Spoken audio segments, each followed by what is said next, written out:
উত্তরবঙ্গের বন্যা কবলিত মানুষের পাশে সহায়তার জন্য এগিয়ে এসেছে ফেনীর মানুষ। আজকে দিনব্যাপী ফেনীর যে গ্র্যান্ড হক টাওয়ার রয়েছে এটির নিচে গণত্রাণ কর্মসূচি আয়োজন করে উদ্যমী তরুণ এবং বিভিন্ন মহল। আজকে একদিনে অন্তত লক্ষাধিক উপর টাকা সংগ্রহ হয়েছে এই গণত্রাণ কর্মসূচি থেকে। শুধু লক্ষাধিক টাকাই নয়, এখানে বিভিন্ন খাবার স্যালাইন থেকে শুরু করে বিভিন্ন পানি, শুকনো খাবার, যে যার যার মতো পেরেছে এই গণত্রাণ কর্মসূচি আসলে সামিল হয়েছে। তারাও যারা সংগ্রহ করছে তারাও মানুষকে উৎসাহ দিচ্ছে নানানভাবে।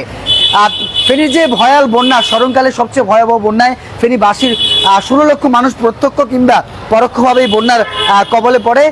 ফেনীর মানুষকে যেভাবে বিভিন্ন ত্রাণ সহায়তা নিয়ে দেশের বিভিন্ন অঞ্চল থেকে মানুষজন এগিয়ে এসেছিল, সেটির ধারাবাহিকতায় ফেনীর মানুষও তাদের পাশে এসে দাঁড়ানোর চেষ্টা করছে। বিভিন্ন খাবার পানি থেকে শুরু করে এখানে বিভিন্ন, আমি যদি ঠিক দেখানোর চেষ্টা করি যে যার যার মধ্যে করে আসলে এগিয়ে আসার চেষ্টা করছে। কেউ মোমবাতি নিয়ে পাশে দাঁড়িয়েছে, কেউ বা মহিলাদের যে সকল জরুরি জিনিসপত্র রয়েছে সেগুলো নিয়ে পাশে দাঁড়িয়েছে, ওষুধ দিয়ে পাশে দাঁড়িয়েছে, খাবার স্যালাইন, শুকনো খাবার, ডাল, চিড়ামুড়ি, যে যার যার মতো করে পেরেছে এই যে গণত্রাণ কর্মসূচি সেখানে শরিক হওয়ার চেষ্টা করছে।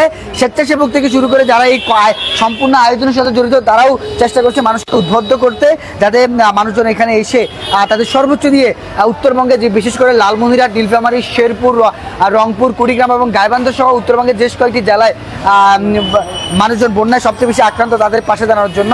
এবং তাদের যেই আজকে সারাদিনে যেই দিনব্যাপী চলা এই গণত্রাণ কর্মসূচিতে যতগুলো টাকা সংগ্রহ হয়েছে সেই সংগ্রহ টাকাগুলো কিন্তু গণনা চলছে। ধারণা করা হচ্ছে অল্প কিছুক্ষণ পরেই এর একটি সঠিক হিসাব কিন্তু তারা তুলে ধরবে। আনুমানিকভাবে এখন সাথে আপনার নাম? আমার নাম গিয়েছে যে ফেনী জেলার সর্বোচ্চ, শুরু থেকে বলবো। আমাদের আজকের এই যে ব্যানারে আমরা যে কর্মসূচি পালন করেছি, এই কর্মসূচিতে আপনার উপহার সামগ্রী নিয়ে যেতে পারবো। এই মুহূর্তে আমাদের একবার আমরা আমাদের আমাদের এখন যে নগদ টাকা যে আমাদের বক্সটি ছিল এখন আপনাদের মাধ্যমে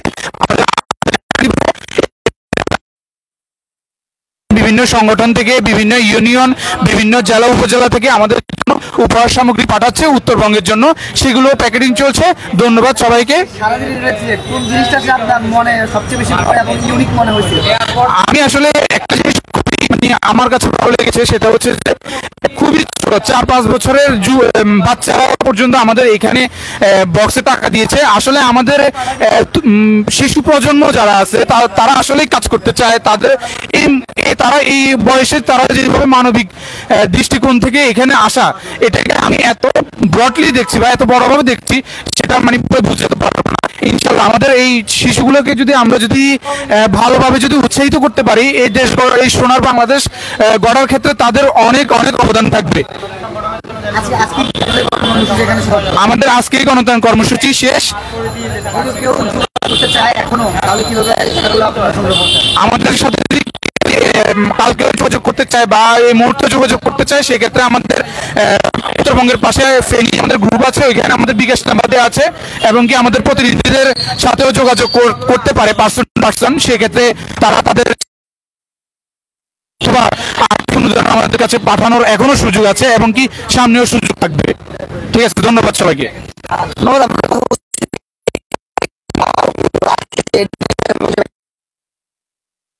বিভিন্ন শ্রেণী পেশার মানুষ কিন্তু এখানে শরিক হয়েছে পাশে যে গণত্রাণ কর্মসূচি ছিল সেই সংগ্রহে। এখন যে টাকা সেটি কিন্তু গণনা চলছে, যদি দূর থেকে একটু দেখানোর চেষ্টা করি, এবং আনুমানিকভাবে ধারণা করা হচ্ছে প্রায় 3 থেকে 4 লক্ষাধিক অধিক টাকার অ্যামাউন্ট হতে পারে, তবে সেটা এখন সঠিকভাবে বলা যাচ্ছে না।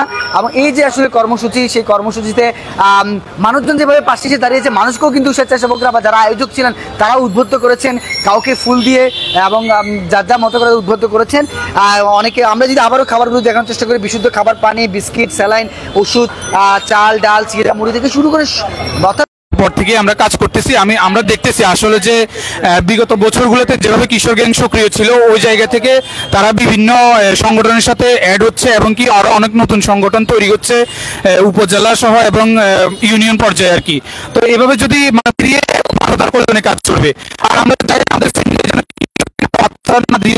তারা যেন মানবিক কাজগুলো করার ক্ষেত্রে সাথে থেকে আরো উৎসাহিত হয়। ধন্যবাদ। যেটি জানাচ্ছিলেন, আসলে কিশোর গ্যাং কেউই চায় না। যে গত সরকার ছিল, সেই সরকার আমলে কিশোর গ্যাং ব্যাঙের ছাতার মতো আসলে মাথা চাড়া দিয়ে উঠেছিল। কিশোর গ্যাংয়ের যে বিষয়টি বলেছিল, আমরা বহুবার সংবাদ প্রকাশ করেছি, ঠিক এই সড়ক থেকেই কখনো অষ্টম নবম শ্রেণীর শিক্ষার্থীরা আধিপত্য বিস্তার থেকে শুরু করে রাজনৈতিক বড় ভাই ছত্রছায়ায় কিন্তু এমন অপরাধের জড়িয়ে পড়ছে, ব্যাঙের ছাতার মতো আসলে ফেনী শহরে কিশোর গ্যাংয়ের যে সাম্রাজ্য সেটি কিন্তু গড়ে উঠেছিল।